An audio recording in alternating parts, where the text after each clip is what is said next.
Hey everyone. Thank you.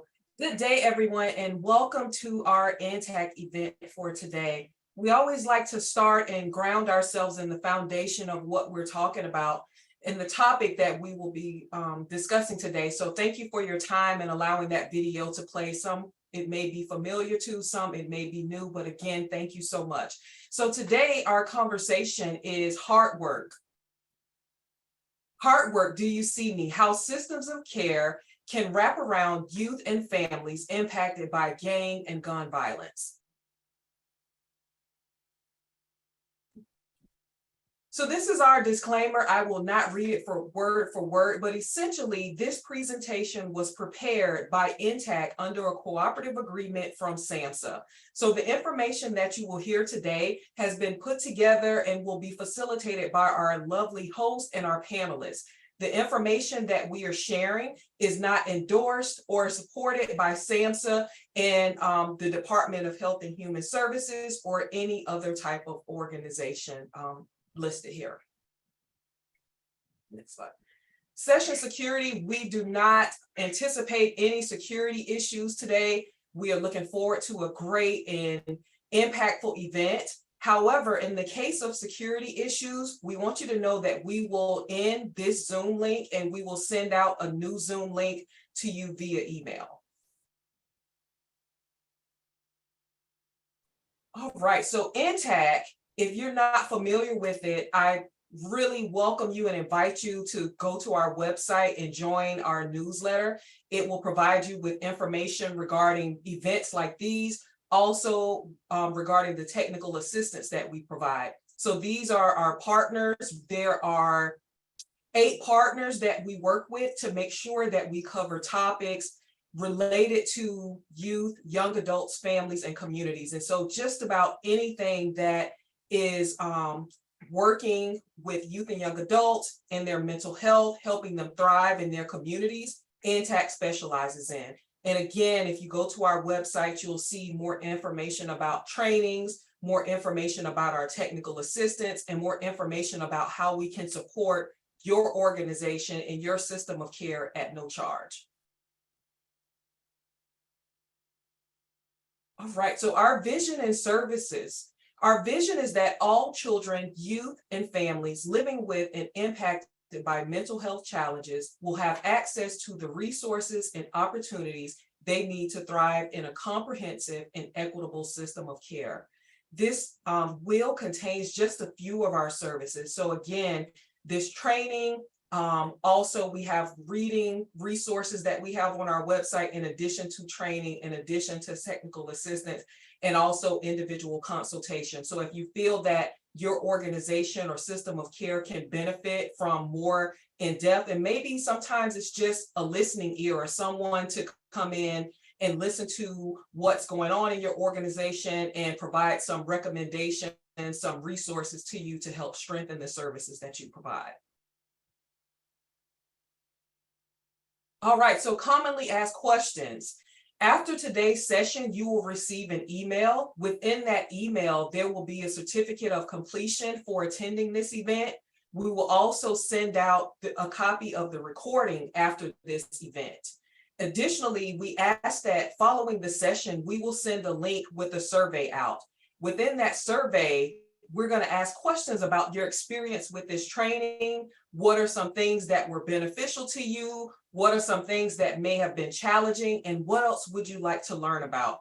This is very important to us as we put together our trainings, as we think of topics that are of interest to you all and how we can best support you, but also it's important to our funder. It allows us to continue to provide these trainings, continue to bring in people from our communities, and continue to support the work and strengthen, again, the services that we're providing to youth and young adults and their families.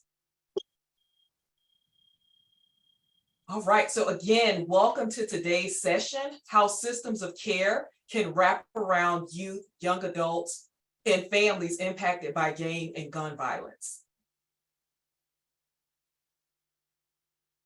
So without further ado, I am excited to introduce one of my colleagues, brilliant colleague, and one of the people that have spent a lot of time and energy and put her heart into creating this event and to really bringing this conversation together.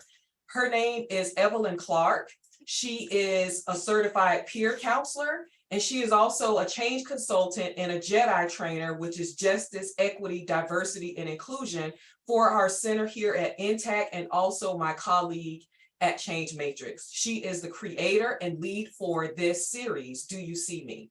So a little bit about Evelyn. I'm sorry, I'm tongue-tied today. A little bit about Evelyn. Evelyn is a Mexican Native American woman specializing in justice, equity, diversity, and inclusion, youth leadership development, and peer support. She is a change consultant and JEDI trainer for Change Matrix and partners with Intact. Evelyn has nearly 15 years of experience serving young people and their families within system of care, which includes young people who are impacted by gang and gun violence. Evelyn has served on several initiatives on gang and violence prevention and intervention. She represents lived experience in mental health care to support youth and families. Evelyn is a justice impacted professional and has dedicated her career to dismantling racism within systems of care to better serve Black, Indigenous, people of color, which are in our youth and families, and making sure that these families and these young people are able to thrive. So without further ado, I'm excited to introduce our fabulous hostess for today, Miss Evelyn Clark. Hey, good morning, good afternoon. Thank you so much, Tanisha, for your warm welcome. I'm again Evelyn, and I'm super excited that all of you are here. I thank you for taking the time for this important topic. And I think that's all I have to say. I think Tanisha kind of summed up, and I, again, just grateful for all of you. Whew, you guys are in for a treat today. Today's presenters are Pastor Alex Davis, Andre Clark, Tyus Reed, and Marlon Henderson. And these are individuals who are working in system of care, although a lot of the times individuals who are first responders when it comes to young people who are impacted by gang and gun violence are not traditionally funded by system of care. And so our hope is that with having them here and hearing about, again, the hard work that they are doing, that there's opportunity for them to be brought to the table. As we know that a lot of our Black and brown young people have voiced over and over that they need people that represent them. And so these individuals will begin to talk about their stories, their lived experience.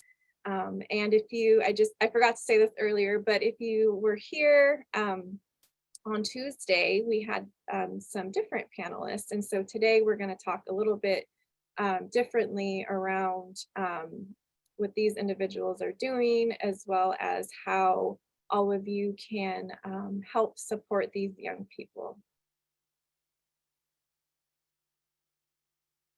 All right, I'm gonna, before I get to the agenda, I'm gonna start us off with a virtual land acknowledgement. Since our activities are shared digitally to the internet, let's also take a moment to consider the legacy of colonization embedded within the technology, structures, and ways of thinking we use every day. We are using equipment and high-speed internet, not available in many Indigenous communities. Even the technologies that are central to much of the art we make leave significant carbon footprints, contributing to change in climate that disproportionately affect Indigenous peoples worldwide. I invite you to join us and acknowledge all of this, as well as our shared responsibility to make good of this time, and for each of us to consider our roles in reconciliation, decolonization, and allyship. I also want to take a moment to acknowledge that this country would not exist if it wasn't for the free enslaved labor of Black people. We honor the legacy of the African and Black life, knowledge, and skill stolen due to violence and white supremacy. While the movement for justice and liberation is building, and we are witnessing the power of the people, many are still being met with violence and even being killed. Please join me in a moment of silence in honor of Black and Indigenous ancestors who have passed and paved the way for us.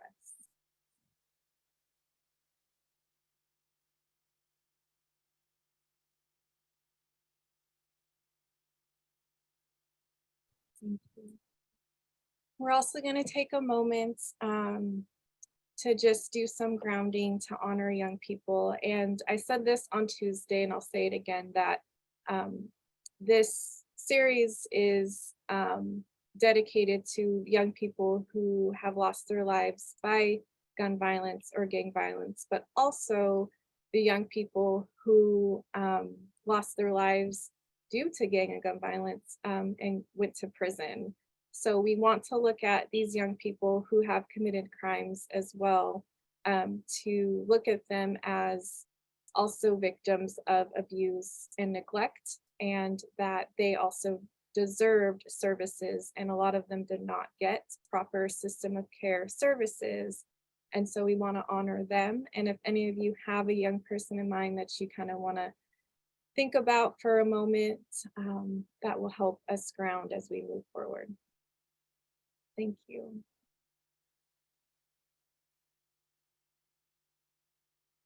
All right, so again, we met myself and the subject matter experts. You'll meet in just a few minutes. I'll take you through another disclaimer, and we are going to hear from a young man about the why of this series, and we will have a panel Q&A with the panelists today. And at the end, we are going to have a call to action, because at NTAC, we really don't just want to give you another webinar or training. We really want you to take this back to serve young people in the best way that you can. Thank you. So what is a Heart Work series? As you saw, this was put in front of today's topic. And really what that is it's an intimate guided conversation around the importance and sometimes misunderstood impact of systemic racism, the mental health, wellness, and safety of a community. And again, as I was talking about, a lot of systems have perpetuated harm towards our Black and Brown young people. And so we want to lift that up, and we want to ensure that we talk about the deep-rooted issues in today's topic. Thank you. And our series disclaimer is, although we acknowledge the harm and importance of school shootings, this series will not dive into this critical topic. The series to honor young people who have lost their lives to gang and gun violence due to stigma and biases from systems of care. It is also a time to discuss how systems of care can take action to serve youth who are impacted by gang and gun violence and to address the root causes.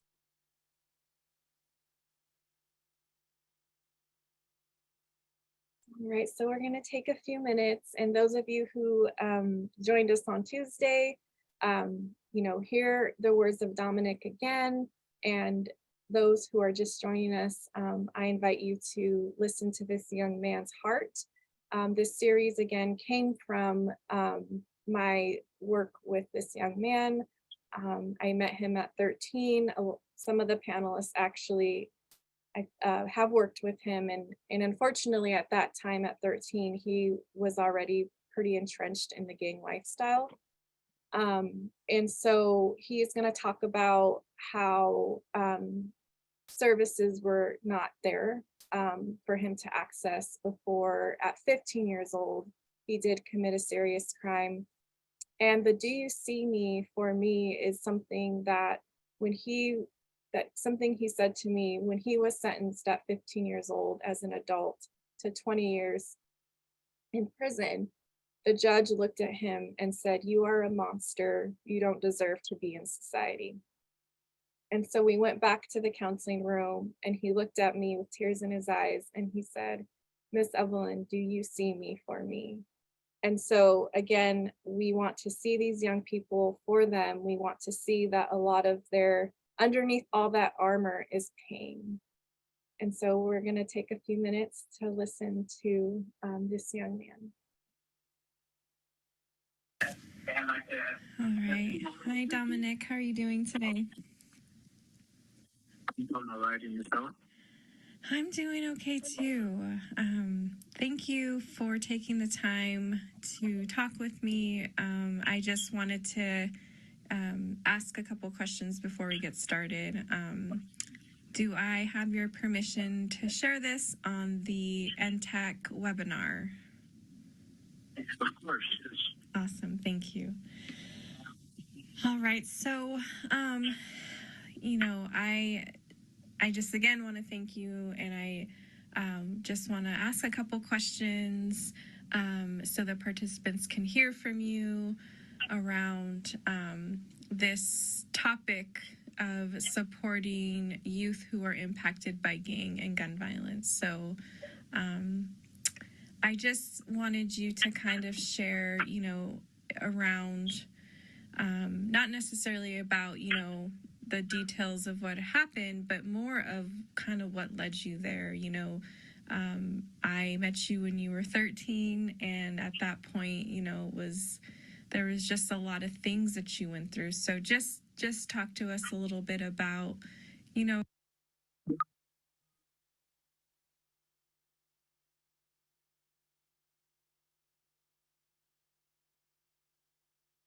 growing up and how things kind of came your way and kind of what led up to your situation. Yeah, so obviously growing up in Tacoma at such a young age, it was the true definition of a strife life, Growing up, I grew up in a little town called Tillicum, and from the earliest age I could remember, I was always told I was going to be nothing. Whether it was teachers, police officers that knew my family, whoever. I was always depicted as a future gang member, a future nothing, a future incarcerated individual, a future DOC member. And at the end of the day, sooner or later, it became true because at the end of the day, we're all product of our environment. And it's just like, say, social media. It's like whatever is socially influenced and socially acceptable is going to end up becoming the trend. And at that day and age, gangbanging for me was the social trend, and it became acceptable. Yeah. And, with you saying all of that, I think sometimes people don't understand what comes with that lifestyle is a lot of trauma, right? A lot of things that we don't necessarily dig in. And I know that from working with you, you talked a little bit about growing around, the violence, but was there anybody there before we met to help you or your family go through some of that trauma? So when I was younger, we attempted counseling for anger issues, PTSD, and many other things along the way. But sooner than later, a lot of things just ended up failing on us because at the end of the day, nobody really tried. Nobody reached out. There was always somebody behind their desk, no one being hands-on. No one trying to come in the field and understand what we're really living and what we're trying to preach to them. They're trying to diagnose us with something that they don't even know what it is or what it isn't. Yeah, I've definitely heard that happening, and definitely have experienced that, working with young people in my own journey as well.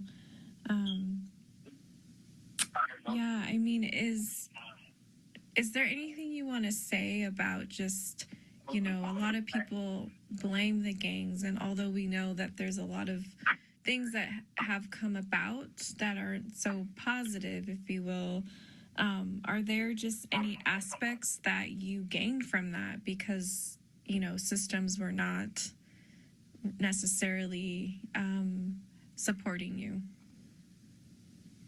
I mean, of course, I mean, growing up in the game made me the man I am today. Whether that sounds bad, good, or anything in between. I wouldn't be here on this phone call trying to enlighten other youth and other individuals on the right things to do if I wasn't the man I was in the past or in the present. Mm. So at the end of the day, people just got to understand that, yeah, people might sign up for the wrong things, but there's good things within the wrong things. Mm. You know what I'm saying? There's always two types of failures. One is a fail that never was attempted. Another was a fail that was attempted, but had a learning lesson in it to show the progress of success.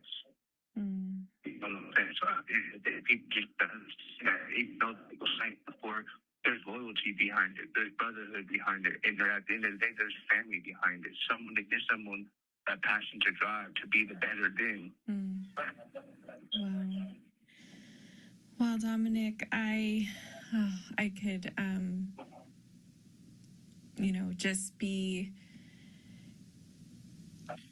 I could just sit here and talk with you, all day. And so I wanted to just kind of end this note with what would be your call to action for those who came to spend time with us today to really learn from youth and from those who are affected by this lifestyle? What would you say to the workforce as their call to actions to better support young people like yourself? My call to action for the individuals that are trying to help people like me and many other people incarcerated is never to give up. Understand at the end of the day, even though we're incarcerated, there's always going to be that release date. There's always going to be the chance of coming home and having that second chance, third chance, or fourth chance. At the end of the day, as long as there's a chance, there's a way. Yeah. So always give someone that second or third chance and never give up on them. Even though they say no, sometimes they're scared of saying it, because at the end of the day, there's a lot of times people will tell them, if you ask for help, you're a coward, you're weak, you're not strong, you're not independent. But sometimes teamwork makes the dream work. Mm. Yeah. Wow. Thank you for that. And with that, I just want you to know that we see you and I see you. And, we're here for you along your journey. And thank you for taking the time to be able to change things for other young people who may be in your situation. Yeah, definitely, man. Anytime I get a chance to really shine the light on the struggles within and out there is always an honor, Something that I learned within here is that if anybody wants change, you got to understand that advancements demand change. And there's no way to do that without your advancement of progressing. Mm. Well, thank you so much for your time. I'm going to end the recording. Thank you.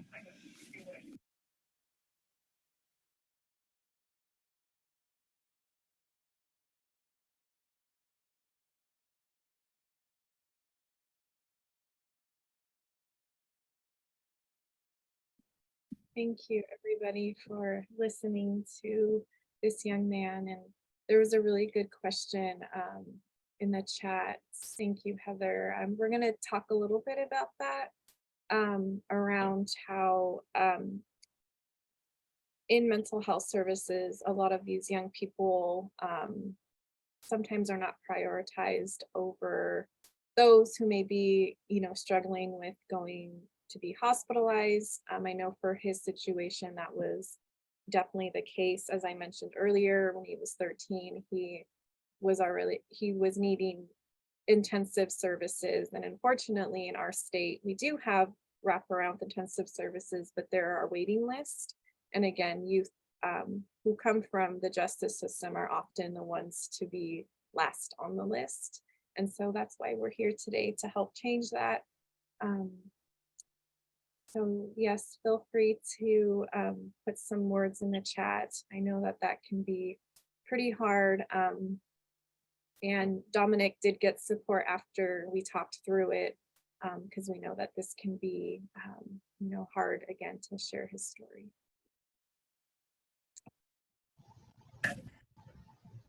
So the urgency, the Center for Disease Control, the CDC, is declaring that gun violence is the #1 killer for Black and brown children.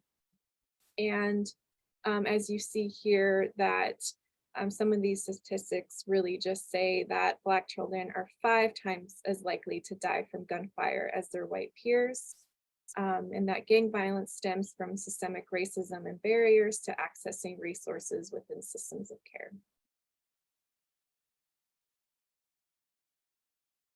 We're going to take a few minutes to watch this video. Again, there are some images, so take care of yourself. It can be a little triggering, but we just wanted to listen to what the real roots are to help end stigma.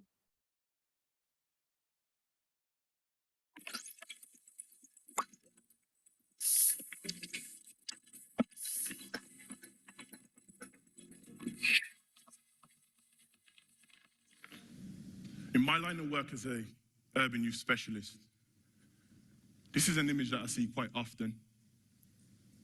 Young people from our communities stabbed, shot, beaten, wounded.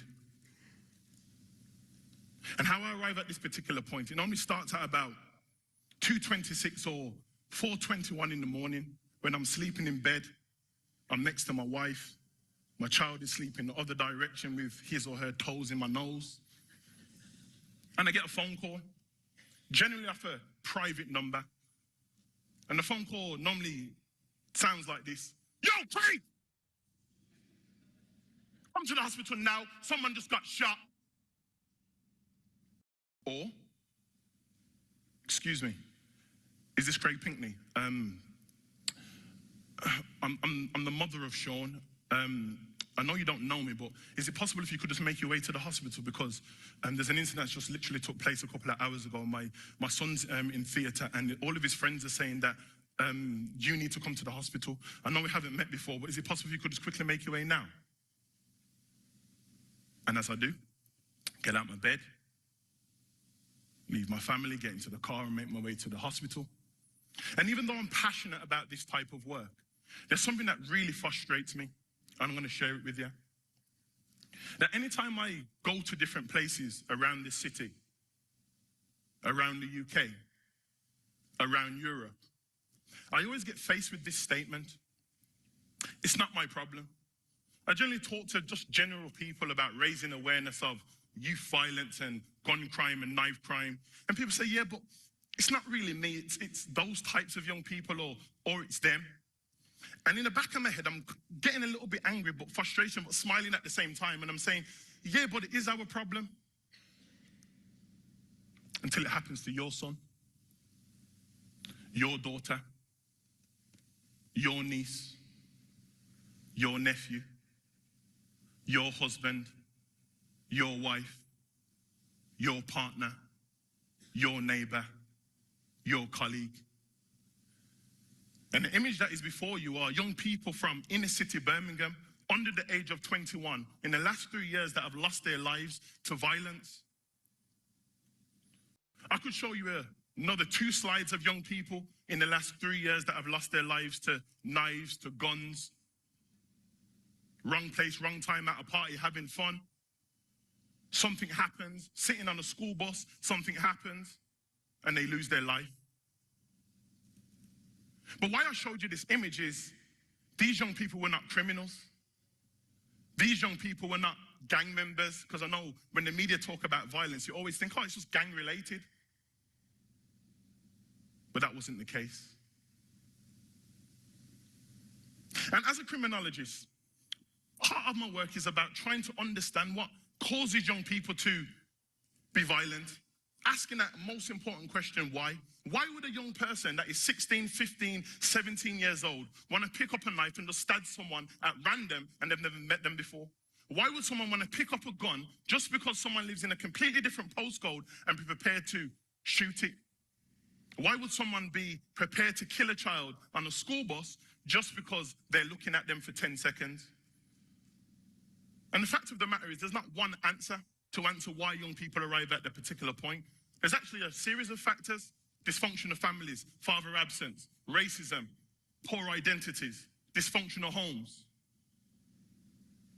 But one thing that really sticks out for me when I'm analyzing this type of thing is this one word about invisibility, invisible. What I find in my work is that most young people in our society are invisible, unseen, unheard. And if anybody knows the history of cultures and communities, that when people feel oppressed, when people feel invisible, when people feel unheard, sometimes they do things in order to be visible. So, we might not be able to understand why a young person gets on the bus one day and feels that in order to get credibility, I need to hurt somebody, I need to rob somebody's phone. Our young people are invisible. Sure, you've heard the saying before. Takes a village to raise a child. We always talk about the village. But I would like to extend on that by saying, yes, it takes a village to raise a child. But when you don't recognize the village, sometimes that village can kill a child. And there's also another saying in that same school of thought that if young people don't feel a part of that village, they will burn it down to feel its warmth. I'll say it one more time. If young people feel they are not part of our village, they will burn it down to feel its warmth. So, there's probably people in the room now probably thinking, well, you just kind of shocked me with certain things, and yes, it could be my son, it could be my daughter, it could be a relative of mine, but what can I do? So I'm just going to spend a couple of seconds speaking to that individual in the room that is thinking, well, how can I become like you? How can I do this type of work? So I'm just going to pull out 4 things. Number 1, find out what's going on in your community. Find out what the issue is in your community amongst young people, individuals that involve themselves in certain types of behaviors. Number 2, find out who those people are, the workers, the frontline workers that are doing the real work in that community. Number 3, attach yourself to them. Make contact, inquire, find out, YouTube, social media, find different ways that you can engage with those people. Number 4, create your own platform. And then call young people, call people from the community of all different ages. They can support you in building your own legacy. No different to the way that I'm calling you all right now. Because I did it.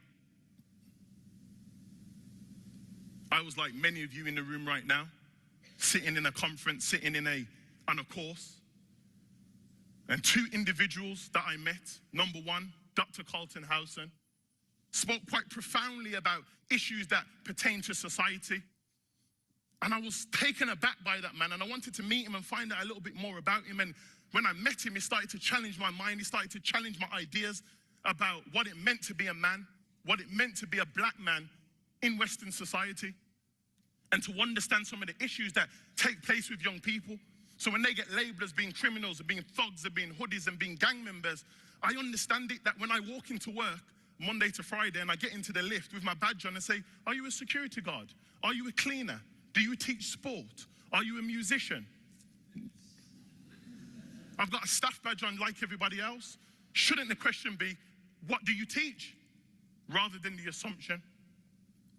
So then I met another man, Dr. Martin Glynn, where he was on a course, and it was quite interesting because he said something also quite profound that really shocked me in the way that I thought and the way that I looked at things around this issue of youth and gang violence. And on the break time, everybody didn't want to talk to him. And I walked over to him and said, you don't know me, but my name is Craig Pinkney, and you need to be my mentor. So I exchanged numbers. I was talking to him every single day. I said, we need to meet. And he kind of got fed up. So he said, you know what, just come around to my house. I used to have to go to work 9 o'clock every single morning.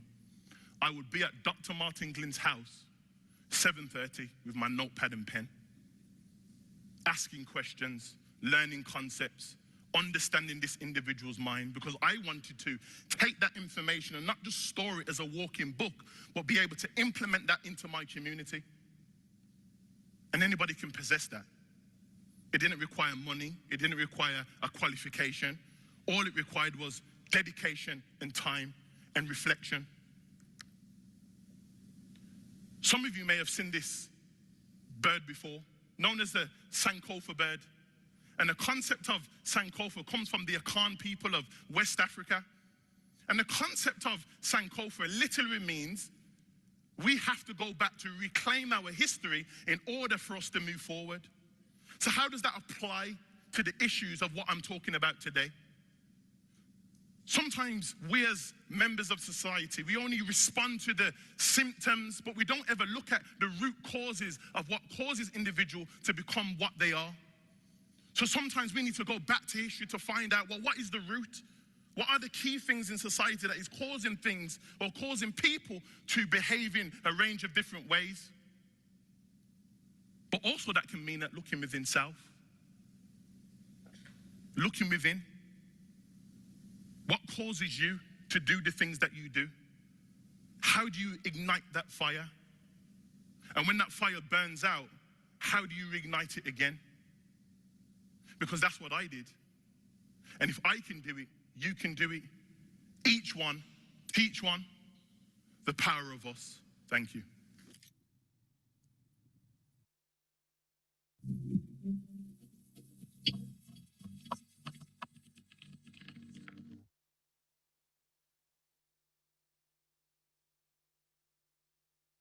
All right, thank you all. I know we've had a lot of content and video thrown at you, but for the remainder of the presentation, we're going to be having discussion with our presenters, and we'll just take a few minutes for them to introduce themselves, and then we will also have some Q&A, and then we're going to open it up to all of you. We welcome you to unmute yourselves when it's time. I know that there's been questions in the chat, so we'll get to those as well. Yes, and then we can also put the link of the YouTube video in the chat as well. All right, so I am super excited for our panelists today, and I'm going to have Pastor Alex Davis go first and introduce himself. Thank you. Hello, everyone. I'm glad to be here. My name is Alex Davis. I'm the pastor of Eastside Assembly of Believers in Tacoma, Washington. I'm also the founder or co-founder of our mentorship group called Kings in Training, where we mentor boys ages 6 all the way up to 18.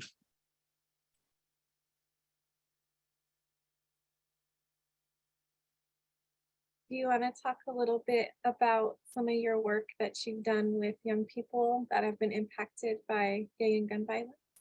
Absolutely. I've been, before I became pastor, I've been pastoring about 10 years, succeeding my father, Pastor Alfred C. Davis Sr. Our church has been around for 59 years this year. I've been working in the community most of my life. As a young adult, I worked with a group organization called Northwest Leadership Foundation, where we worked with at-risk youth, kids facing gang violence or just street violence, period. And so I've done a lot of work in intervention work in that area. One of the things that got me about intervention was that although it is good, but it was not fixing the problem. It was putting a Band-Aid on the problem. And so prevention, intervention is really where my heart is. And so as I continue to mature and grow and evolve as a person, it brought us to Kings in Training. And what was happening that sparked Kings in Training, I was getting a lot of mothers who were coming to me and saying, can you mentor my son? Can you mentor my son? And I was like, this is just becoming too much. And so me along with a young man named Rolando Bering, we started meeting. He was one of the kids I mentored. He had lost his mom at age 15 to cancer. And his mom, before she passed, came to me and my brothers. At the time, we had a record label and access to take care of him. And so he was one of our artists. And although he was caught in the street life, it saved him out of the street life. And so along with him, we met and we started Kings in Training. The name Kings in Training had to do with being a king in your community, not a king as a dictatorship, but a king as providing services for your community, being that young man that is a leader. And so we have helped a couple hundred of kids since we have started, anywhere from taking them to golfing and things like that, helping them in school, mentoring them through just adolescents. And the reason we also did ages 6 through 18 is, and we actually had kids younger than that, is because we understood our culture. And one thing we understood about our culture is that the older ones, being big brothers, would mentor the younger ones. And so even though they were all kids in need, it's just that culture thing when you look up to big brother. And so it gave a perspective to the older young men to the younger ones and held them accountable. And then it gave the younger young men the ability to look up to somebody older and say, I want to be like him. For me, I want to be like my older brother. There was a commercial a long time ago that says, if you do it, your brother or whatever do it. And so that was our concept. And so from there, we have done continue to mentor.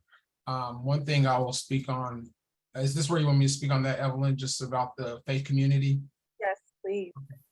One thing, I've been in church my whole life. Of course, I'm a pastor and took over for my dad, so church has always been a part of my life, although it has not been my full life. I've lived a different life, but then as I became an adult, church has been more relevant in my life, but it's always been a part of my life. And so one of the things that I've seen in working in organizations or in the community is that the faith community is kind of left out, or is not realized how valuable it is in the community, especially on this fight against violence, but then also to usher in new opportunities and new innovative ways for us to heal and help our communities. One of the things that we realize with the faith community is the asset of land and building. A lot of times when you're trying to run programs, I've seen a lot of organizations struggle because they didn't have any property, they didn't have a building. In the faith community, because you have a church, because you have a mosque, because you have whatever it is, you automatically have a building. It's an asset. Another asset that you have is human equity. One thing about the church is that you have a community, a body of people that usually come from that community, and that brings so much equity in the sense of you have your grandmothers, generational, you have your grandmothers, your grandfathers, your mothers, your fathers, your sisters, your brothers, your cousins. One of the things I found amazing in my youth is that with gang violence, we know you have opposite sides. And in the 90s, it was really bad in Tacoma. Tacoma was considered one of the highest death rates to gang violence in the 90s. But what I saw was the church connection between opposite gangs caused them not to fight each other. And I've seen the power of that through the faith community. Another asset that you have in that is culture. Culture actually goes deeper than race. When you have the culture of a church, if you have the culture of a community, because it really is inclusive of all races. You have the white boy who grew up in the hood that everybody considers one of them. You have whatever group it is, but because of the culture where we embrace each other. And so one thing that the church or the faith community brings is culture. Again, I have aunties that are not my biological aunties, but I will do any and everything for them because they're my aunties or my moms or whatever. And then also the thing about it is the culture of the church has empowered a pastor with the ability to empower others. And so what I mean by that, I've Christian babies, I've baptized families, I've buried loved ones, and the faith community is called on for that, which means we have an in-depth connection and even education and information that can help the city, the county, the state, and even the federal, because we have that insight. We are beyond grassroots. And we actually exist to heal and feed the human spirit. That's what we're there for. And the equity of us has been really undermined. And maybe that's something we have to figure out how to word that, how to leverage that. I've worked in the grant world, and many times the faith community is outdone by the person who can write a better grant or has the political connections in the community, the city, the county, state, and federal. And so a lot of times you're outdone. And one thing that has been a mark in the faith community is that many people believe, and it's not true, that if I'm of one religion, I've excommunicated everybody else, and that's not true. Although I'm a Christian, I help and love everybody. It does not change my beliefs or anything, but my belief is this, that everybody is a soul and deserves equity. Everybody does. I don't care what your life is. And so that misrepresentation of the faith community that, we exclude people, that's not everybody. And so that has been on mark on the faith community, but yet we're there to serve. Just this past year and even this year, having to come into difficult situations where we're burying a young lady and violence is at the funeral. And we had to sit in that, and we were able to still go through and honor that young baby's life and finish that sacred time of burying her. But the faith community was there. And not only was the faith community there, we were there afterwards to make sure that the mother and her family are supported. And the beautiful thing about it is, like, when I say faith community, I'm not talking about me as a pastor, I'm talking about the community, the members of our congregation, because it was people who were connected in the congregation that reached out to her or reached out to the family. And so I'm a big proponent of the faith community. One thing we have done to help young people also is we started a local food truck so that we can also help fund the work that we do, but not only fund the work that we do, but that also we can give young men, young women job opportunities, or a single mom a job opportunity and job training, that they're hireable.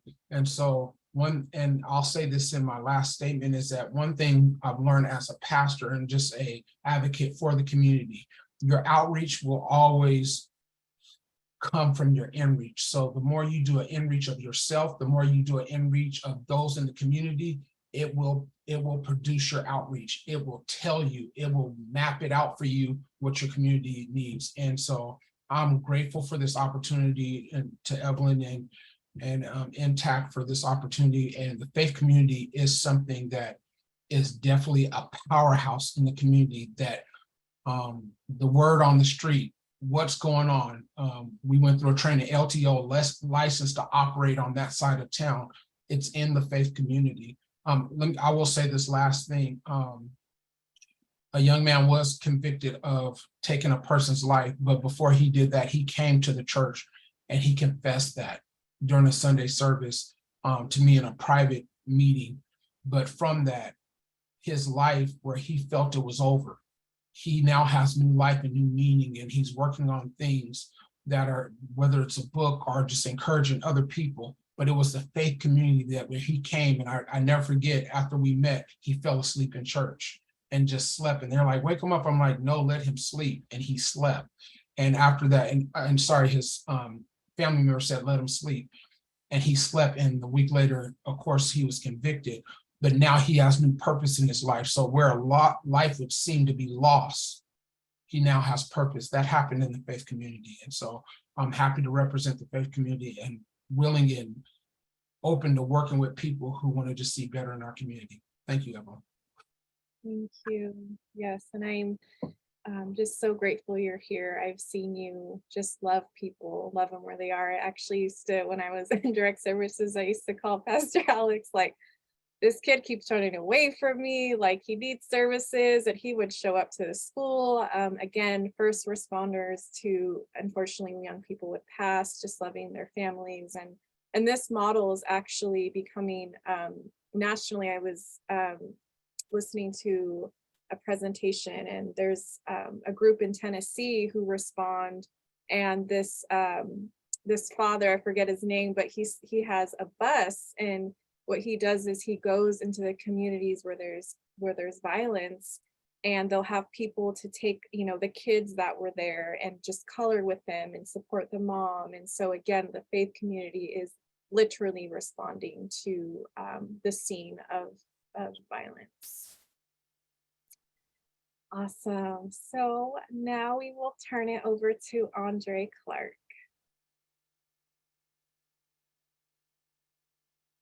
Yes, thank you. I'm Andre Clark. It's hard to follow with Alex. He's a great mentor and leader. He actually gave me my start.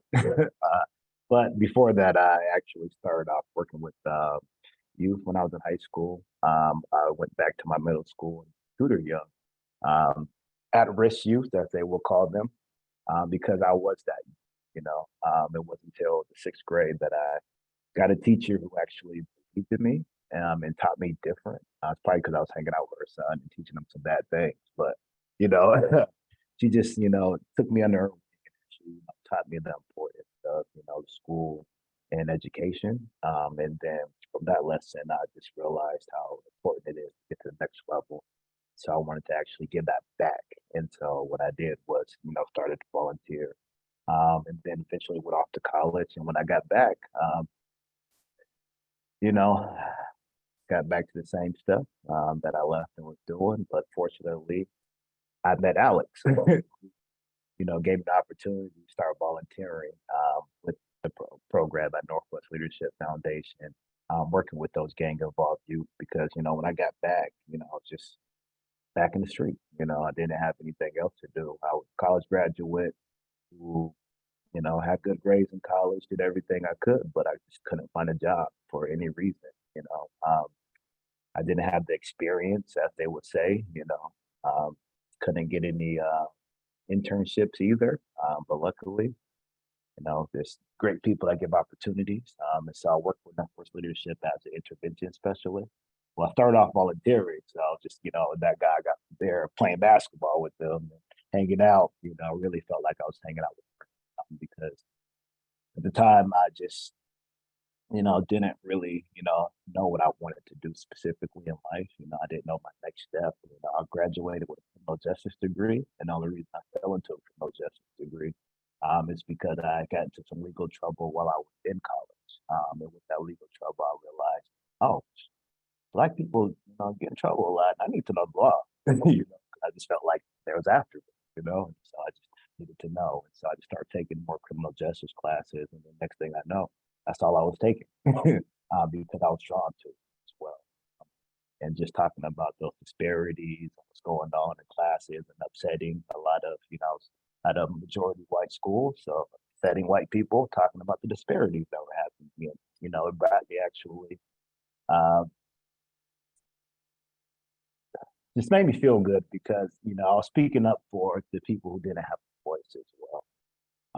And so after that, working as an intervention specialist for a few years, it was hard.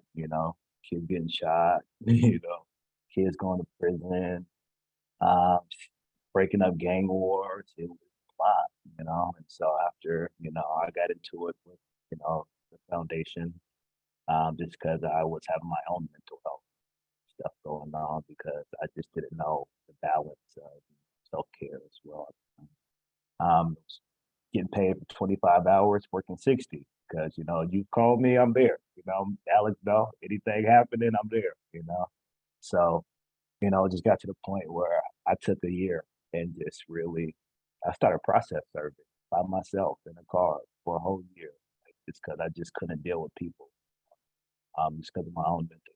I had to check myself. And it got to a point where a friend of my oldest brother came to me, like, you was really happy when you was working with the youth, like you just look down now. And so, I was like, yeah, but I couldn't. And then at the time he was working at juvenile facility. Like, well, try to come to this side, it's more, you can meet them where they're at, you feel good with the kids, man. So I'm like, how'd I give that a chance? And then that's how I got my real start, So just that, experience from being an intervention specialist actually got me the job to get to the jobs I was applying for already. So I got the jobs, and then just became more intrigued. And when I got in there, they were teaching about DBT. And that's when I really got my own mental health right, because I was able to apply those skills in my own life, but as well as, learn them and be able to, take those skills and flip them and teach the youth in a way that they could learn. And so it got to a point where, I was the lowest on the totem pole in there, but they had me running skills groups. Like I wasn't even supposed to be running skills groups, so I was in there, managing, most of the youth, doing activities, Andre, what should we do? And then I'm just so used to just knowing how to just go on the go, just working And so just coming up with activities, and it just was just the greatest experience working with youth. And I just realized, you know, a lot of them just need that. They need somebody to actually sit there in that space with them and just be able to listen. You know, I remember actually the first time that I had a conversation with Dom, that was, he told me about, you know, we're from the same area. My brother is actually from the gang of the person, you know, that shot, and I was actually hanging out and, you know, affiliated with Dominic, you know, and so was talking, and it was like, you know, he was telling me what, because like at that time it was just like chaos and just, you know, a war just because of that certain incident. You know, and by the time I was able to talk to him, he told me, you know, the background of it. I was like, oh, yeah, that's understandable. And with that, he was like, you're actually the first person, you know, as you know, working within the criminal justice system that actually told him that they understood why he, in the process, why he thought the way he was thinking. So, you know, it just made me really, you know, look on myself and like, man, I need to learn how to meet the youth where they're at and really give them that space and opportunity to really be vulnerable and just express themselves. It's from that, you know, I, you know, worked my way up, became a supervisor, and then just realized that, you know, in the facilities, it's not a great atmosphere for myself, just because as well as I see a lot of the things that happen to the young youth, especially youth of color, fighting for, you know, gang youth to get some mental health treatment. And I'm writing all these papers and I'm filling out all the paperwork, and they're saying, oh, we'll get to them. And they get put on the back of the list while another youth, you know, is exhibiting less severe problems, but because of the color of the skin, they get in, you know, to see the psychiatrist faster. So it was upsetting me. And then as well as I started just doing my own group. So we'll have to be vulnerable and sit there with each other. They got to a point where now they're like, oh, Andre's favoritism to all the black youth because they're all having gun violence. They're coming to him for all their problems. They're being vulnerable only with him. But it was just only because I was allowing that space for them to be vulnerable. Be and so I just realized that that wasn't the space for me. And so I realized I need to get back to it. So that's why, you know, I live in Thurston County. So I came to Thurston County court systems, and now I'm working with behavioral health. I'm doing diversion work, getting people to not get incarcerated, which is more the intervention prevention side. Thank you so much. You have such a gentle spirit, and I've seen that with young people. Andre did a lot of community mobilization work that he didn't talk about, but in that, you know, it was really getting young people together in the community. And, you know, there's an event that Vince on the last panel and Andre was at, and I believe Pastor Alex was there, and there was so many different sets of young people involved in different gangs, but because, you know, of having people like Andre and Alex and Vince just come together, there wasn't any issues, right? And police were there thinking, oh, there's going to be this thing, but you got them and you fed them. You know, we did awards for them, and it just, you know, really shifted the environment. And so again, it's people who work within systems of care to bring the community together, to not have those fears, because again, underneath all of that pain and them holding guns is really, all of that, you know, armor that they have on and is really that pain. And so just looking at them differently and having people like you, Andre, in those facilities, and even now to really reflect the success that, you know, breaking that stigma on Black men in society, right? And that, you know, there's another way for them. So thank you. All right, and so we will go on to Tyus Reed.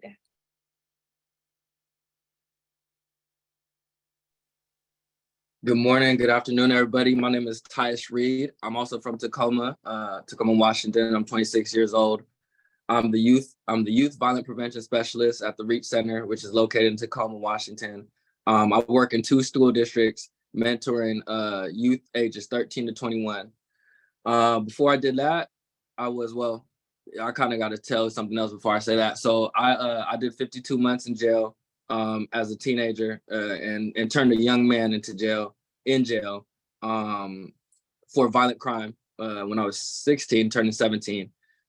So my very first job was going into the jail and other jails, but specifically going into the jail that I was locked up for 5 years of my life at, and introducing and talking to youth that are 6 months prior to release about, you know, aftercare services through the whole state of Washington. So I don't know how, there's a lot of people that aren't from Washington, but, you know, if you've seen Washington State on the map, it's a big, it's a pretty big state from the east side to the west side of the state. And just any youth that were getting out in 6 months that, you know, just wanted to hear about aftercare services from, you know, a non-traditional counselor and somebody that looked like them, and literally somebody that was just in their shoes a couple years prior. We found a lot of success in that. And, you know, that was my first taste in to this type of field. When I was, you know, a youth also, I was a client, or whatever you want to call it, a person receiving services. Evelyn was my counselor. I met her my second day of being locked up. And as you can see, 9 years later, I'm on a call with her to this day. And, you know, that's just every time I'm trying to keep it together, because even when I was thinking about what I was going to say, I was getting a little emotional. But, you know, you know, hearing, like you guys heard from my little brother, Dominic Smiley, earlier on the recording, you know, just how I couldn't, you know, when we were in there, I just could have never thought that, I mean, I would hear his voice on a call with almost 200 people, you guys on, and just me and Evelyn on here. And I just, you know, you never think like this, it would come to this, you know, and it's just cool. Some of these calls, they hit a little harder than others. And I don't know, this one's really just kind of hitting me. But also Marlon Henderson. So my job I'm at now, I remember this is like, you know, I got locked up 2014. I would say this is probably about 2016, 17. You know, you do a lot of transfers. I'm at a totally different jail from when I met Evelyn, but, you know, she's still keeping in touch with me.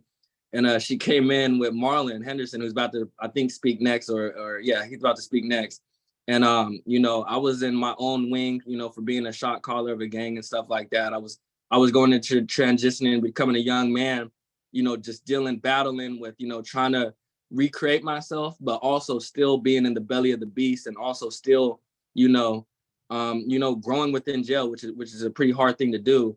And you know, now Marlon Henderson is my boss, is my program manager. So, you know, I just think of hopefully we get into it later, all the barriers, you know. Luckily Evelyn was able to come in there with Marlon, and, you know, now we work together. And you know, he met me when I was in jail. And you know, it's just like, I don't know, it's just a whole 360. And I'm just real happy to be here with you guys. I just want to say thank you to everybody, because like I said, you know, I'm the youth that we are talking about, that we're on this phone call. And, you know, I think that's why I get emotional, because I start to think about them. I start to think about my friends that aren't here anymore. And they're in jail right now. I don't know what time it is. They're probably, what is it? It's like 12 or 1 over here, almost 12. They're probably about to go to lunch. But, you know, they have no idea. Like, there's almost 200 some people on the call right now trying to figure out how to help them. They don't even know. And, you know, when you're in there, you think everybody forgets about you, your family, your friends, your girlfriends. I mean, you just think everybody forgets about you. So, you know, I really want to thank y'all, and I appreciate y'all being here, because, you know, they have no idea that this is going on. And, you know, we're just doing that out of the kindness of our hearts right now. And, you know, I really appreciate that. You know, what really keeps me going, I'm not going to talk too much about my life. You know, I committed a violent crime, and I told you guys the whole thing. And, you know, this was my counselor, Evelyn, and she moved up a lot professionally in her career, and, you know, took me with her basically, and give me the chance to be on a platform and talk to y'all right now. And it's just, you know, it's just a surreal feeling. And, you know, what keeps me going is, you know, I like to speak for like Dominic, you know, he's in there and I'm out here. I remember meeting him when he was 13, I was 17. And, you know, just unfortunately, I'm 26. I'm still losing friends, you know. I'm still losing friends, and it's just hard. It's just hard to think about them and the people that aren't here today. So, you know, I like to speak for them, for the people who don't have a voice. And you know, yeah, I'm gonna turn my camera off real quick. But you know, I like to speak for the people that don't have a voice right now, that can't speak for themselves, and that really keeps me going. And then also, you know, when I go into these middle schools and these high schools and I meet these new kids and stuff like that, it really just gives me energy, because it's like, you know, they're so funny, they're so crazy with the TikToks and the vaping, and it's a little bit different stuff going on. But you know, I think about the same thing, and I'm like, you know, I meet these boys and girls, I'm like, man, I literally grew up with somebody just like you. Like, it's like almost like people repeat themselves. It's like spitting images, and I'm like, you know, they haven't went, you know, they've went through stuff. I mean, I have a lot of kids that went through a lot of things, but you know, just growing with age and, you know, being around violence in the community, you know, there's stuff that they haven't gone through yet. And it really gives me hope, because I'm like, man, you haven't experienced the pain yet. You probably experienced pain, but you know, of losing 10 friends, you know, going to 3 funerals in the summer, you know, people with 50, 60 years, you know, never coming home. People younger than me, like Dominic, you know, and it's like, oh man, it's just, they haven't gone through that yet. And that really gives me so much hope. And that it's just like, man, it really gives me a new burst of energy. And like I said, also, you know, speaking for the people that can't be here today, you know, it's like 2 things that keep me going. So yeah, you know, that's a little bit about myself. You know, I've worked really hard to you know, come this far, and you know, I'm still working. And you know, I used to kind of think like stuff like this, counseling and all that stuff. I used to think like, you know, this stuff don't work, man. And you know, I know now, like, I mean, even to this day, like I'm gonna get off this call just because me getting emotional on this call. I'm like, man, I still got stuff, you know, and I still need to work, and I still need to you know, I'm always trying to educate myself on you know, PTSD and stuff that, you know, we just think is normal. And it's not normal. It's not normal to go through that stuff when you're 13, 14, 15. It's not normal to be around death that much. It's not normal to lose that many people. So yeah, I'm gonna stop right here. I'm gonna let Marlon go, but I thank you guys so much from by my heart for being here today.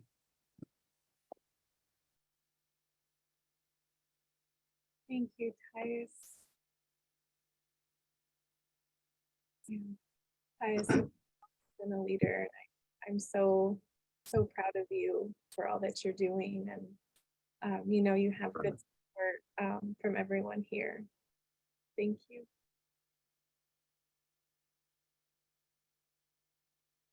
Hello, everybody.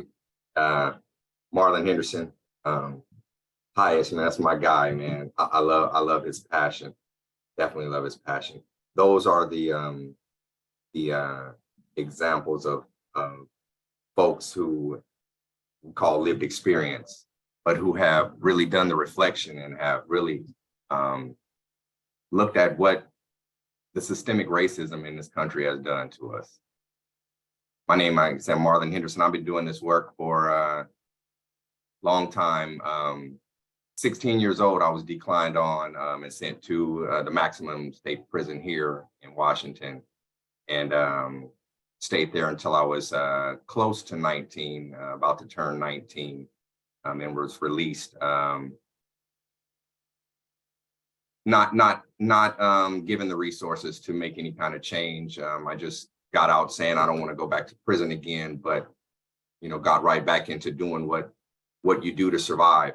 You know, with the way that, you know, society is set up, you know, we understand, you know, all the factors that causes you know, a community, you know, to be disenfranchised, and then the people in that community to be, you know, oppressed and not have any hope and all that kind of stuff. So, you know, back in you know, the gang lifestyle, and ended up back in prison again, with a son this time.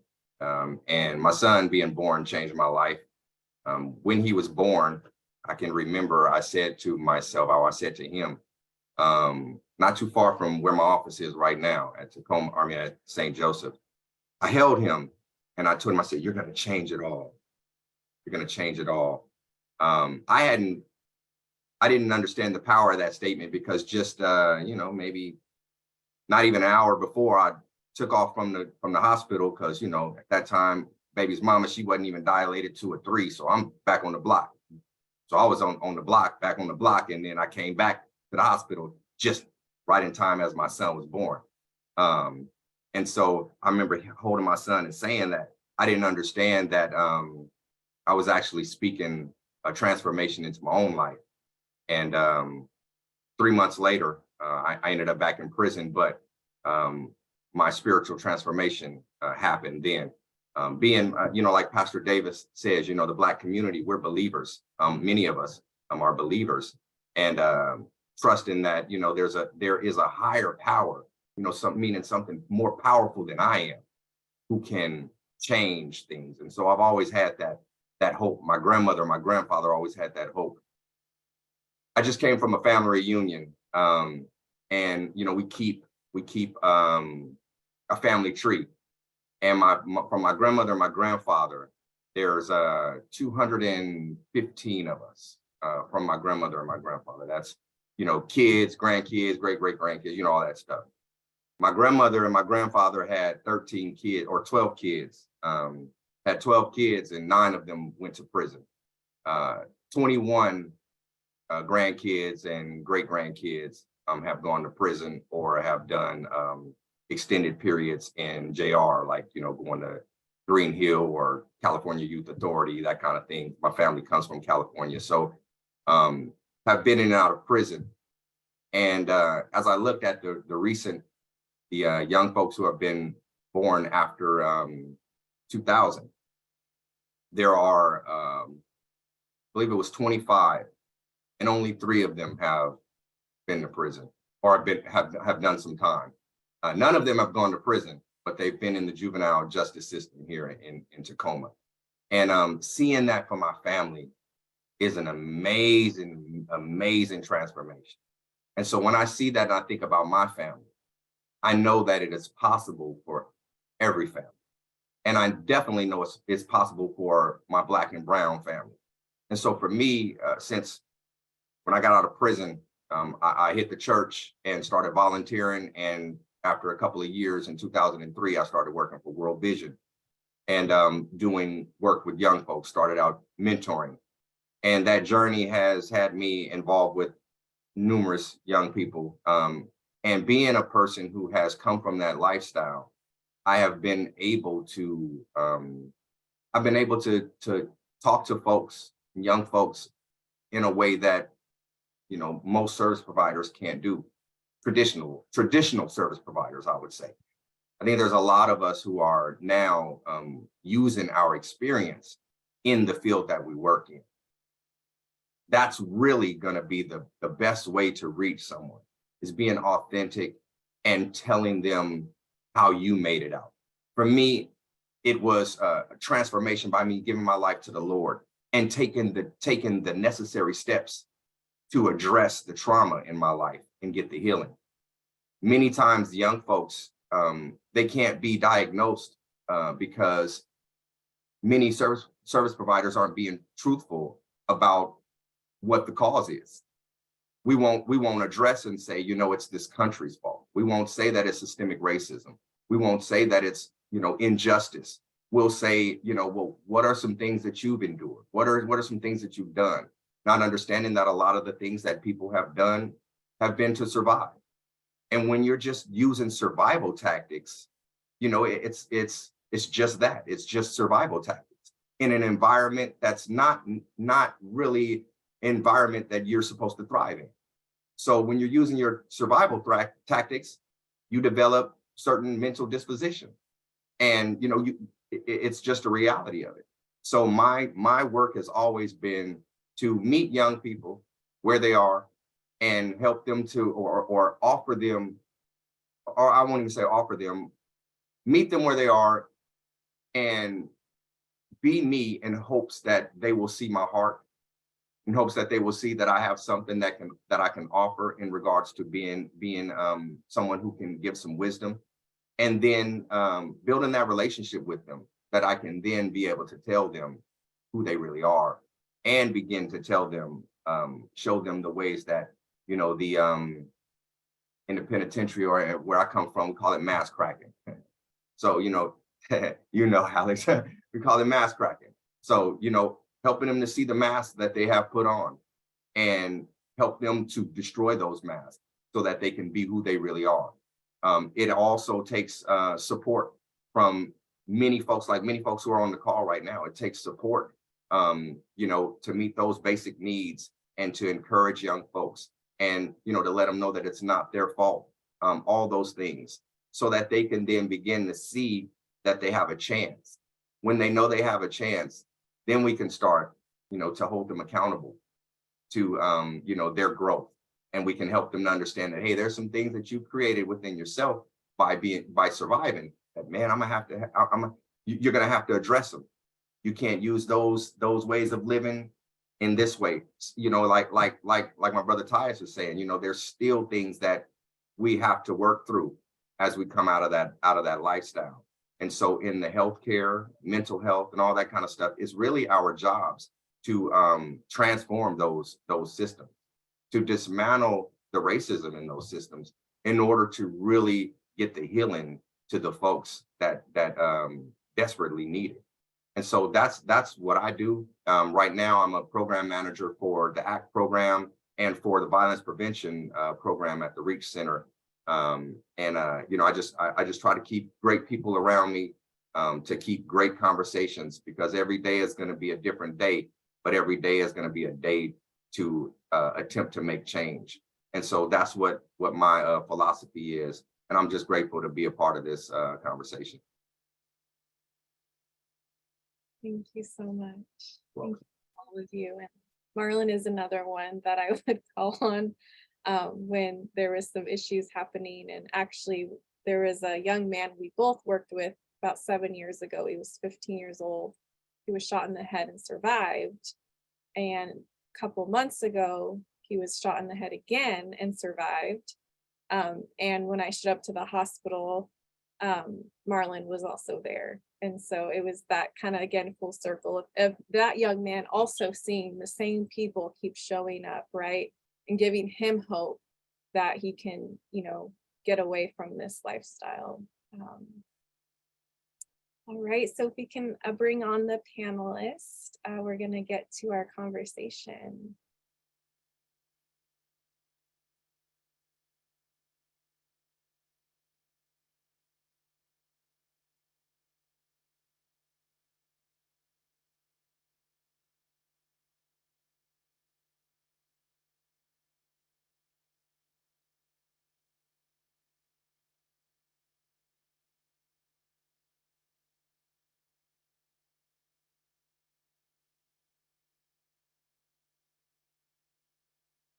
Right. And so I kind of want to do things a little bit different. I had some questions, but we talked a lot about some of them during the first session, and I see some really good questions coming in for participants. So I would love to actually open this up now to those questions. I know that there's so much love, there's so much interest around everything that you all do. Again, these literally are first responders. These are the individuals who have experience, not only lived experience, but have been there when unfortunately systems of care have denied these young people access to services. Or, again, what we're here to talk about is that systemic racism. How can all of you, when it's mental health services, how can you redo your assessments to even think about, I remember sitting with a young man who, experienced a drive-by shooting, and he was getting an assessment done by somebody, and this person wasn't even looking at him. And have you experienced trauma? He didn't even know what trauma meant. He's lived it, but that whole word, right? And so just like little things like that. And so I just want to open this up. Tanisha, if you can help me, I know there was a lot of questions coming in. Absolutely. Yes, absolutely. So we'll start with the first one, and it was pertaining to the video. How did the mental health age of majority in Washington state impact the gentleman's and his family's ability to access support? Yeah, and I can't speak too much, but I can say something that Dominic has shared. Yes, the age of consent is 13, but as I mentioned, he was already pretty entrenched. He already experienced a lot of violence from his own, in family to, the street life. And for Dominic and the mental health agency I was working at, we had a long waiting list, unfortunately, for intensive services. And he did meet criteria. However, as I was saying, when I was working at the youth jail as a certified peer counselor, the young people who were in that system were actually not prioritized on the waiting list. And so then that's why I would team up with, everyone here to help, because there wasn't, and to be honest, the mental health services aren't always culturally responsive, right? And so this is why it's important to, I'm not saying they definitely need mental health support, but the work everyone here is doing is mental health support, right? It's getting them involved in music, it's getting them involved in going out to nature. A lot of them don't have access to do that. It's all of those things. So unfortunately, again, I saw it over and over when I was working in the field, is that they're often put to the back. And so he did not get to have the services he truly needed. And can I speak to that as well? From my understanding, for working with providers as well, they don't want to meet the youth where they're at. A lot of times, where that young 13-year-old boy is like, oh, what area he's hanging out in, that area isn't that safe. His home might not be that safe. So what they do is say, oh, come meet me here. Meet me at this organization or meet me at this place. But he's not hopping on the bus. Like, that's probably the most deadliest thing that he can do, And so, a lot of times they're not meeting, or, it's too much that they have to do sometimes to get that youth involved. Thank you for sharing that, Andre. That actually goes into our another question that was asked around how do we help others remove the stigma of being gang affiliated or poor family life or living on the poor side of town?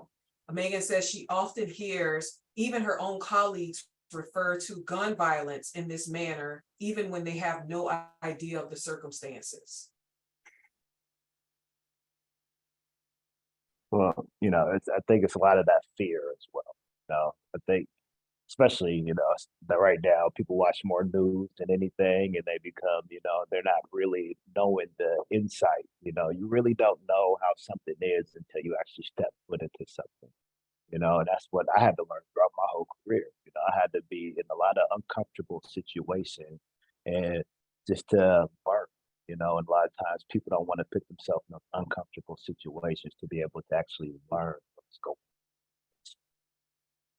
Yeah, you definitely have to have bridge builders. Everybody has their position. And that's what it takes, being a consistent bridge builder. You have to give different imagery and understanding. One thing I've tried to continue to do is show people a different side, because the images and the wording that is put to, this side of town or whatever, until we use those same tools to show a different impact, it doesn't change. It's not enough to say it, but you got to show it. Like they said, a picture is worth 1,000 words, and so especially in a time of social media and things like that, we have to use the tools necessary to show a different side. Like, everybody on this call understood like where Dominic was coming from. Like, man, I understand that, but how, if we didn't have this platform, as Tyra said, man, there's cats don't even know what's going on their behalf, that people are getting to see a different side. And every single one of us have been through different challenges in our lives, and yet we still all sit here. So how do I tell that story? And in telling the story, you have the connections. And one of the tools we even saw was TEDx, that guy telling that story on TEDx. But one thing I've learned that has always worked to show a different side is fellowship.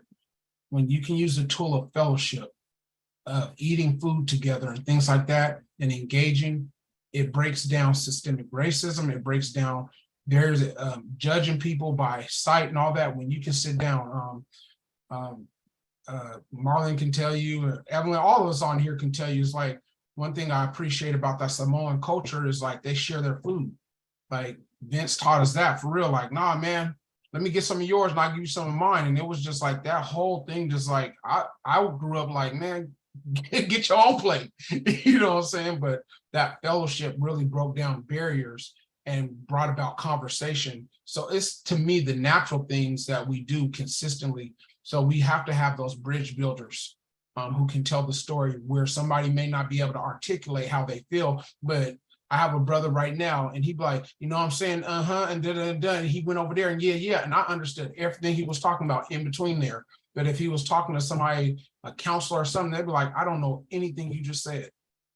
And so understanding culture and meaning and things like that. So you have to have bridge builders.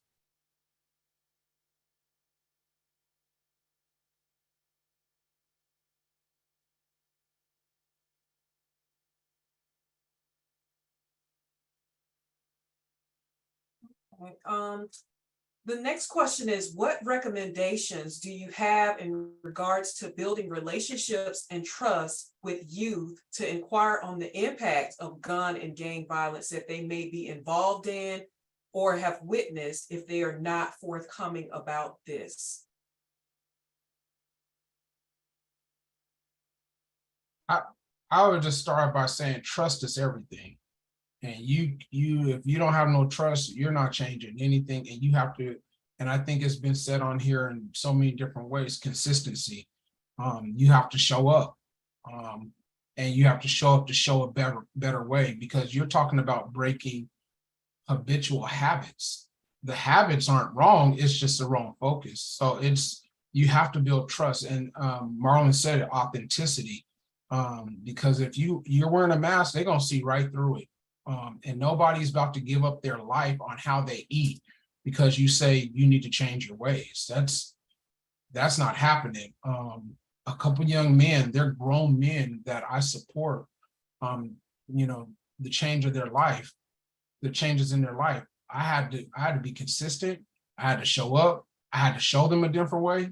And also I had to have a stream of income. I'm just real talk. I couldn't just say, oh, I bought you a burger. No, buying me a burger got me for one meal today. But if I had a stream of income that says, no, I can make sure you eat for the next 6 months. I can get you until we get you a job and a place to stay and different things like that. And you have to be consistent with that, and then have the understanding that if I'm going to trust you, I'm going to test your trust. So I'm not just going to be like, I'm going to throw some monkey wrenches in there to see if you are who you say you are. Because if not, man, because I'm dealing with this every day, and people are always that. It is something else to have to be like, I got to worry about people getting me, I got to worry about the police getting me, and I got to worry about society getting me. So everybody's an enemy. Like, and so you have to build trust. Otherwise, there's not going to be change. And it's so foreign to introduce new concepts. One thing I did when we were at Northwest Leadership Foundation, our church has a property out in Yelm, and we hay about 60 acres. And I just broke it down to the youth like this. I said, man, every bale of hay is $16. We get 5,000 bales of hay. Add that up. It's like a webinar thing. And so I was letting them know, like, you can go sell weed or you can get on a tractor and whoop, whoop. And they're like, man, what?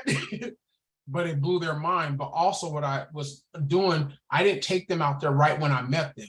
It was a series of time of getting to trust them where they actually listened to me, that I can even explain that. But what they also didn't know, I took them out of their environment to the country where they got into being themselves and like, wait a minute, got to put their feet in dirt and their hands in dirt and got them back to their roots. So they didn't realize they were in a new environment. But I couldn't just do that just off jump, because I've been, man, if you don't get me out of this country place where there ain't no internet, they were, oh man. But it was building that trust and saying they're ready for it. So. Yeah, I agree with you. Oh, sorry.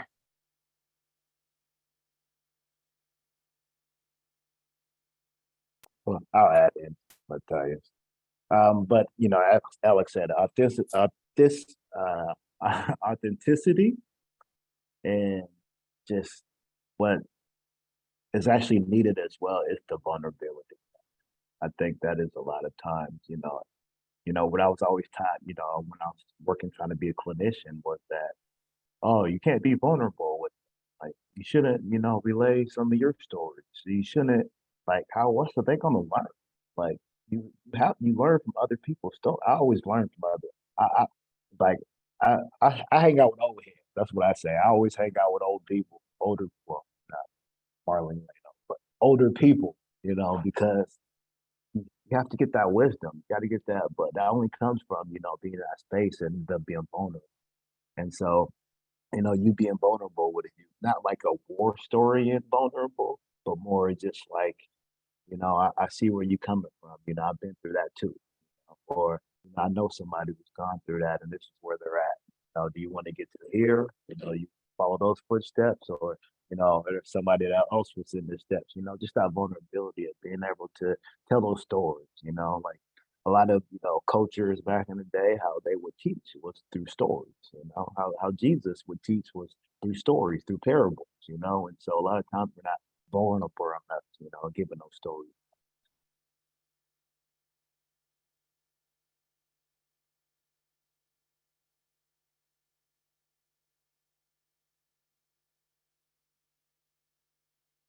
I know Tyus wanted to speak on this as well.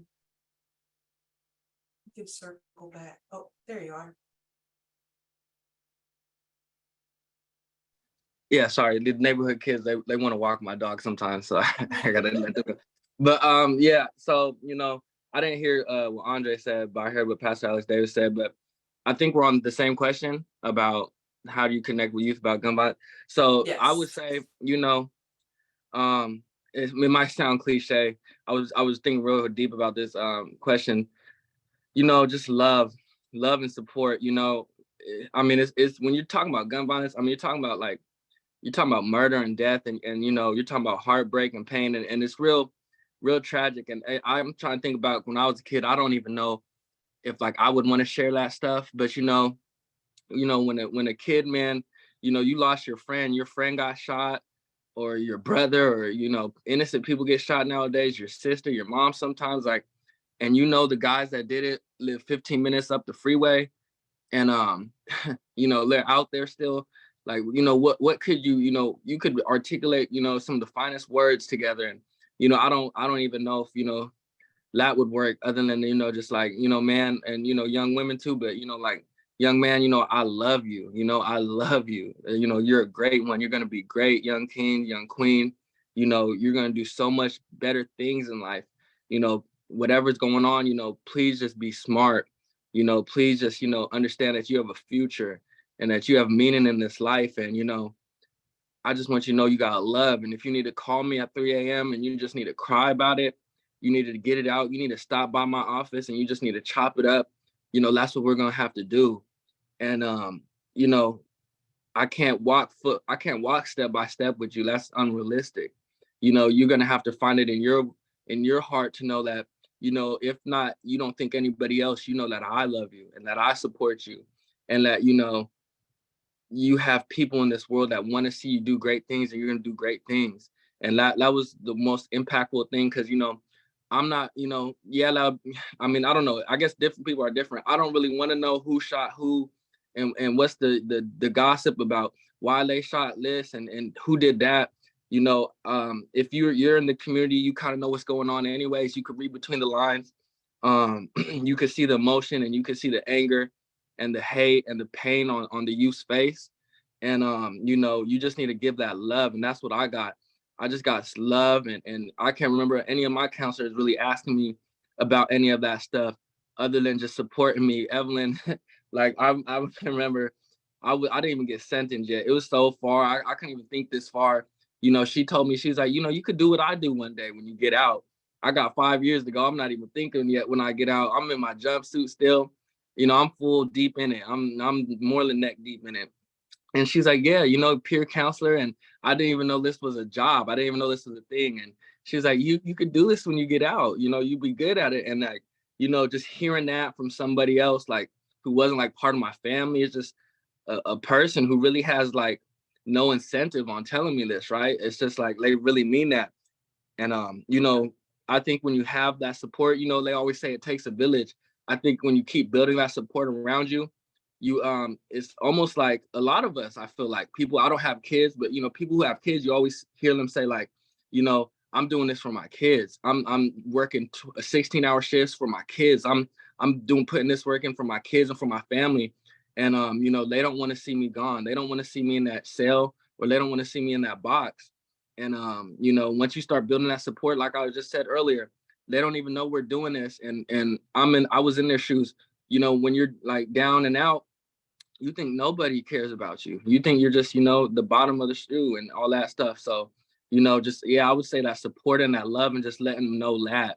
And, if you want to know like the nitty gritty stuff, I guess, but, just understand like, we love you. And, please just be smart, because if you're gone, there's a lot of people that are going to be sad about that. And that really, touched my heart. And, I've seen it touch a lot of my friends' heart too, as well.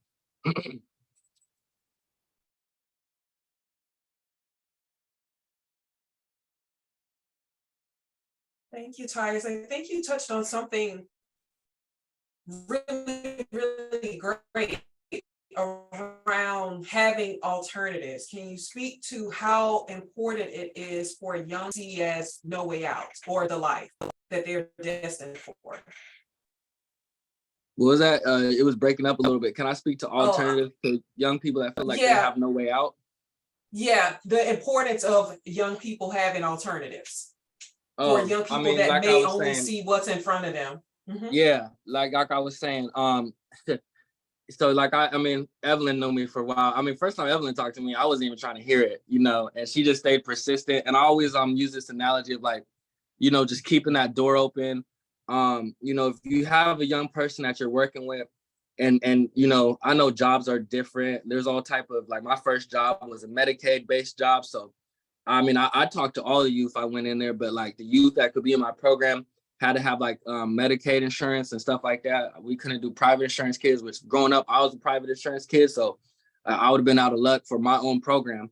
And, I know there's stuff like that. And there's stuff with I'm kind of getting off topic, but it's just unfortunate because me being a youth that used to get served, you always just think like, man, you could just go out and help people. And like, I'm preaching to the choir because y'all know, like, there's contracts and there's all sorts of stuff with this work. And it's not as simple as, you could just go out there and help people.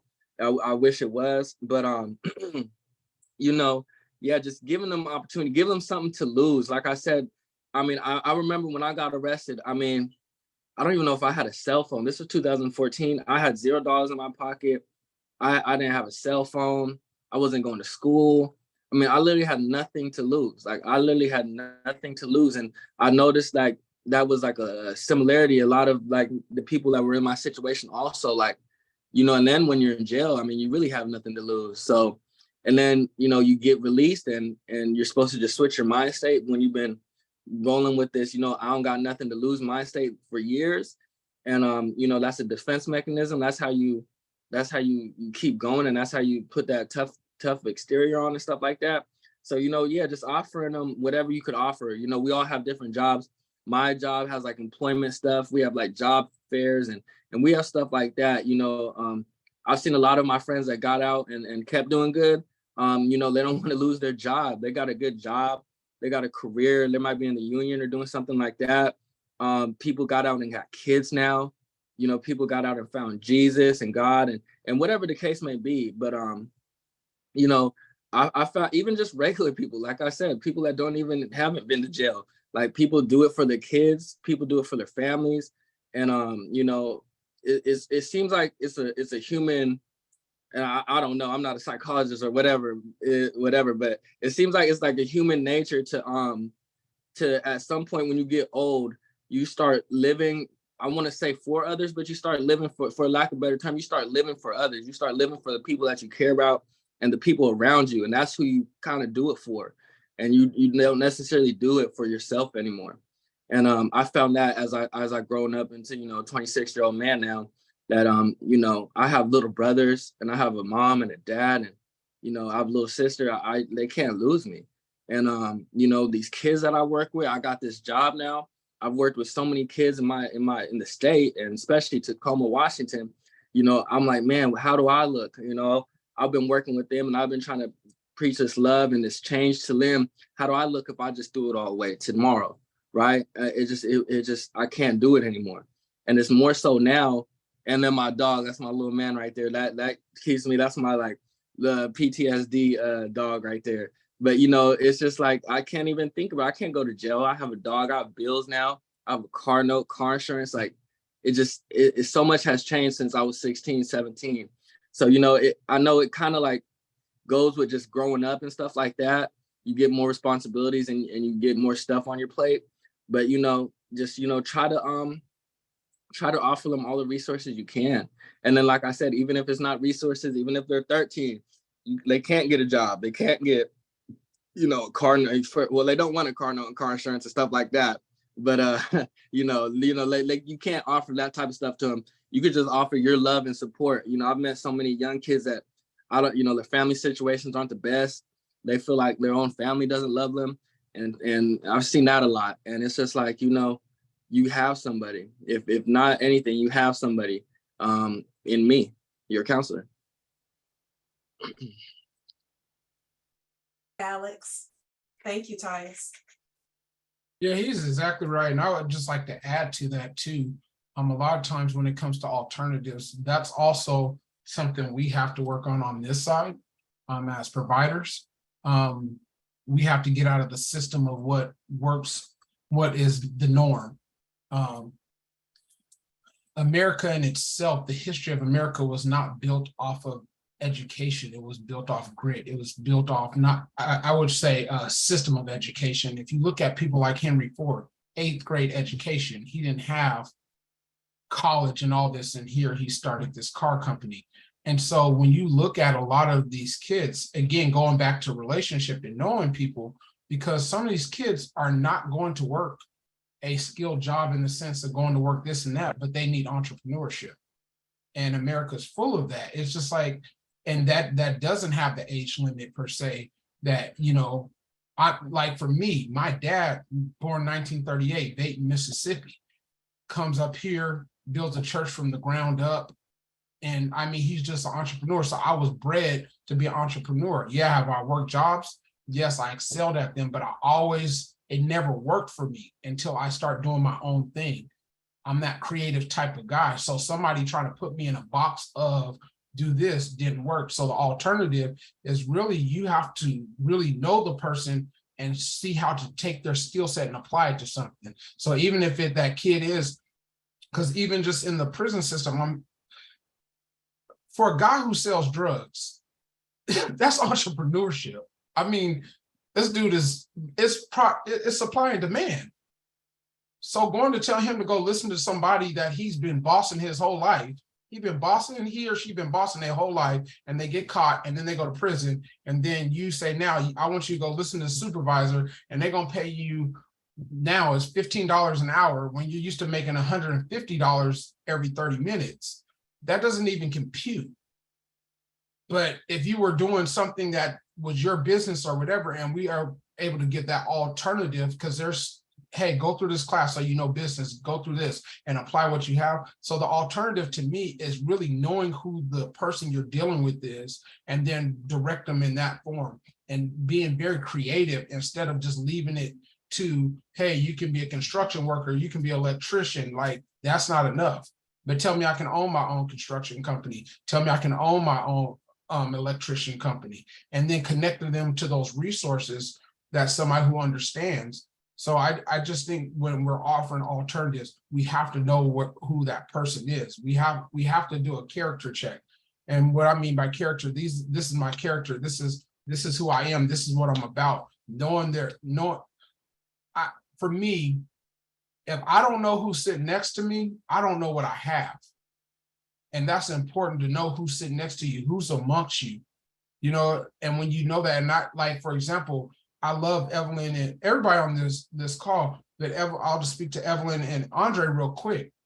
When it comes to like let's just say I was like, hey, I need to do some music. I'm not gonna call Evelyn, I'm gonna call Andre because he does music. But if I need somebody to really get into the weeds of the structure of what's in the justice system, I'm calling Evelyn. I'm not gonna call Andre. They're both great in both of their perspective and do some of the same work, but she's a master at that. He's a master at that. And so it's just knowing who they are and how to work with each other in that sense. So in helping people, one thing I've learned is you can't really offer the alternatives until you know who you're dealing with. And once you know that, you'll be able to offer the right alternatives, because again, when you do an in-reach, it will always produce your outreach. Yeah, and can I add on to what Ty is saying, and Alex as well, because you know those protective factors, those things that you love and that you don't want to lose, it's a big factor. A lot of times, what Ty said, as far as like I had nothing to lose. Everybody else has something to lose, but the fact is that sometimes we get to that low point where we feel like we have nothing to lose. So my job, especially when I was in the juvenile institution, I used to bring out the protective factors in them all the time. Like, you trying to say that you don't have this, you don't have this, your mom, like you sometimes you gotta let them know what those factors are, what those things that they love, because you can be down in the trenches that you can forget. And so just, bringing that back up, like, how's your little sister doing right now? Now, I love my little sister, man. Well, where she think you at right now? She think I'm in summer camp. So you got a lot of your little sister say that you in summer camp. Like, how does that make you feel? And so you just bringing up these points, and those are the things that when they get back to the community, they could look at it and be like, okay, I got to do better for this, do better for that. It's just that reminding of what those things are love as well. And that comes from relationship, is what Alex said.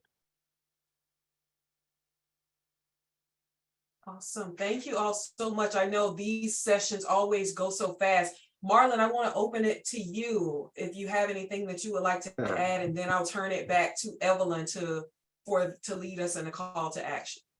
Yeah. Marlon.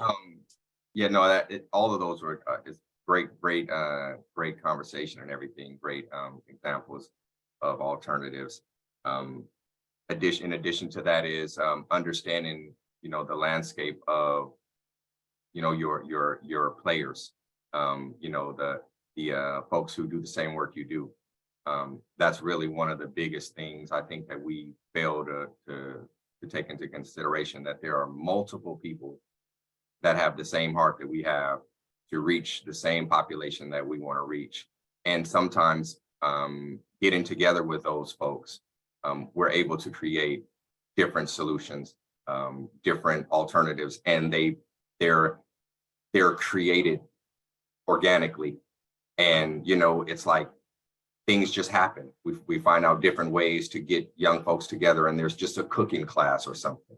And all it is that, hey, you know what, we just got young folks going to cook, and there's a person that can cook real good, so they know they're gonna get some good cooking, some good food, but they're gonna learn how to cook some good food as well. And it's just really all about cooking. It's not about anything except cooking. We don't care about, we do care, but I mean, it's painted as we're just here about cooking.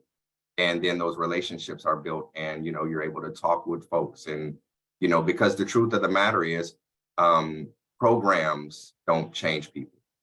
What changes people is people being connected to people. Like that's where real transformation happens. Aside from that, you're just going to reflect on things and desire to make change. But if you're not with a person who is helping you to see a little bit of change that you actually have made, then you're going to not even know that you've changed. You're just going to hope that you change. And so when people start getting together and they start seeing and able to say, they're seeing the progress, then that change happens. So figuring out ways, alternative ways to get people with people, and that's across the board, young folks impacted by guns and gangs, with people who are desiring to help folks that are impacted, or even people that don't even have a clue about any of that, but they're just there when you're there with them. And it's just about interacting with people. Those things are what change. I always say, for me, when I started, what really made me know that I wasn't a Crip no more was when I really realized I was a citizen. When I realized that I had an ID and I was paying some taxes and I was about to get a tax return. You know what I mean? And then I'm paying some bills and all these kind of things. It's like, you know what, Marlon? You can't never be no Crip no more, homie. It's over with. You didn't cash in your soldier card. You're a civilian. How you gonna re-enlist? You can't re-enlist. You're not gonna accept you. And if you do, you're just like some old veteran trying to get out there on the field. Why? So I'm a civilian now. And this is what I try to get young folks to understand, like, you got to become a citizen. You got to become a citizen of your community. And I get how we feel about America and all that kind of stuff, but America is made up of us. We're the only ones that's going to change it. So, becoming a citizen. So I think that for sure, the collaboration with other service providers to see what work is going on in the same community, then you'll be able to come up with some great alternatives for the young folks that we're trying to reach. Awesome. Thank you so much, Marlon. Evelyn, I will turn this back over to you. Thank you. Thank you. Can we give our panelists a virtual hand clap, please? Thank you so much, all of you. You know that your time is valuable as you are out there doing the work. So we thank you. So we have this call to action, and I put the question in the chat is how can you challenge yourself to better serve youth who are impacted, to really see them, and feel free to put them in the chat. That would be great.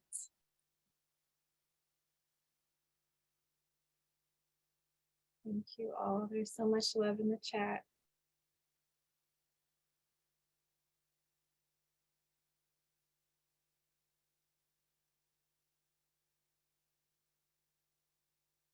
Main alternatives, compassion.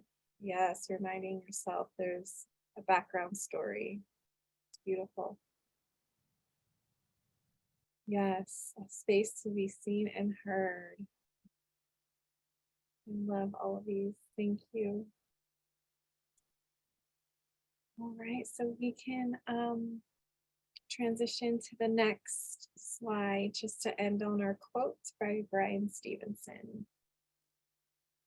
We've submitted to the harsh instinct to crush those among us whose brokenness is most visible, but simply punishing the broken, walking away from them, or hiding them from sight only ensures that they remain broken, and we do too. There is no wholeness outside of our reciprocal humanity.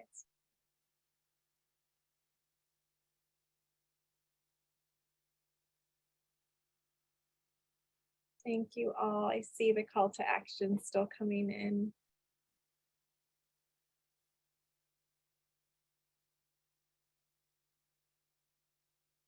Right, and again, we thank you so much for joining us. We'll definitely be putting out more trainings or conversations like this in the future.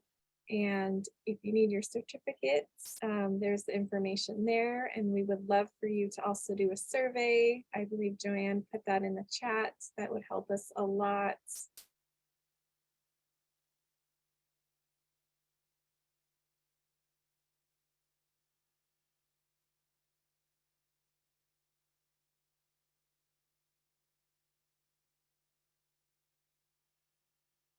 And both recordings can be sent out as well from day one.